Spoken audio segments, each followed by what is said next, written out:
ధనవంతులు నివసించే ప్రాంతం కావచ్చు.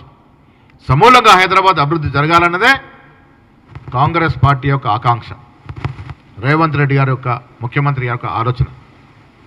ఆ దశగా పోతూ ఉంటే ఇవాళ మీరు దీన్ని అడ్డంకులు సృష్టిస్తూ అబద్ధ ప్రచారాలు చేస్తూ సోషల్ మీడియాలో ఏదో జరిపినట్టుగా సృష్టిస్తూ ఉన్నారు. దీన్ని మేము పూర్తిగా ఖండిస్తూ ఉన్నాం. ఒక్కసారి గతం గుర్తు చేసుకుంటే మంచిది కాబట్టి నేను మల్లన్న సాగర్ విషయం దృష్టికి తెస్తా ఉన్నాను. 2015-16లో మల్లన్న సాగర్ కింద ఏటిగడ్డ, కిష్టాపూర్ కానీ, ఎర్రవెల్లి కానీ, లక్ష్మాపూర్ కానీ 12 గ్రామాల ప్రజల్ని మీరు సిఆర్పిఎఫ్ జవాన్లతో తొక్కించి కొట్టించి అర్ధరాత్రులు, రేపు కోతకొచ్చిన పంట కోసుకోవాల్సిన పరిస్థితులు అర్ధరాత్రులు అరెస్టులు చేసి మూకుమ్మడిగా వందలాది ట్రక్కులు పెట్టి ప్రజల్ని తరలించినటువంటి విషయాలు ఇంకెవరు ప్రజలు మర్చిపోలేదన్న మాట కూడా సందర్భం మనవి చేస్తాను. హరీష్ రావు గారు ఒక్కసారి మీరు వెనక్కి తిరిగి మల్లన్న సాగర్ విషయంలో మీరు జరిపినటువంటి అరాచకం ఒక్కసారి గుర్తు చేసుకుంటే బాగుంటుంది. ఇవాళ మీరు మాట్లాడే ముందనే మాట కూడా నేను మనవి చేస్తా ఉన్నాను.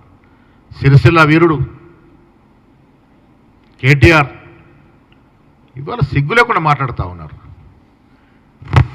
నీ స్నేహితులు, నీ బంధువులు చేసే ఇసుక దందా, ఇసుక మాఫియా వల్ల ఆనాడు ఎరకల భూమయ్యని లారీతో తొక్కించి చంపితే తెలంగాణ ఇచ్చిన తల్లిగా పేరున్న మీరా కుమార్ గారు అక్కడ పర్యటన చేస్తారంటే అడ్డుకున్నది మీరు గారా అని అడుగుతా ఉన్నాను.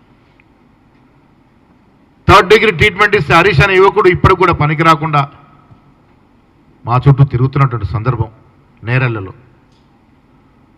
కేటీఆర్ వారానికి 2 సార్లు పర్యటన చేస్తే ప్రతి పర్యటనకు ముందు తర్వాత అక్కడ ఉన్నటువంటి కాంగ్రెస్ నాయకుల్ని, సామాజిక కార్యకర్తల్ని జైల్లో పెట్టినట్టు సందర్భం మర్చిపోయినవా కేటీఆర్ అని అడుగుతా ఉన్నాను.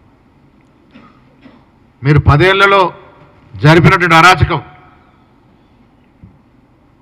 హౌస్ అరెస్టులు, అసలు ప్రజాస్వామ్యాన్ని, రాజ్యాంగాన్ని తుంగలు తొక్కి మీరు రాజ్యాన్ని ఏలి ఒక నియంతలా ప్రవర్తించి, నియంతలా పాలించి ఈ రాష్ట్ర సంపదని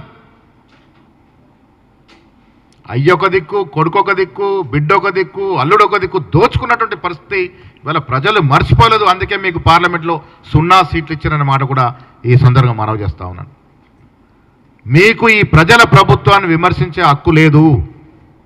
ఇది ప్రజలు కోరుకున్న ప్రభుత్వం, ప్రజల కోసమే పనిచేస్తున్న ప్రభుత్వం. మీ అరాచకాలు, మీ అహంకారపూరితమైనటువంటి చర్యలు, ఆనాడు మీ ప్రభుత్వం నుండి ముఖ్యమంత్రిగా, మంత్రులుగా చేసినటువంటి దాడులు, దోపిడీ, భూ కబ్జాలు, ప్రభుత్వ ఆస్తుల ఆక్రమణలు ఇవేవి కూడా ప్రజలు మర్చిపోలేదు. ఇంకా ప్రజల మధ్యలో మెదులుతూ ఉన్నాయి. అవన్నీ దాచుకొని ప్రజల కోసం నడుస్తున్న ప్రభుత్వం మీద సోషల్ మీడియాలో అసత్య ప్రచారం చేస్తూ ముఖ్యమంత్రిని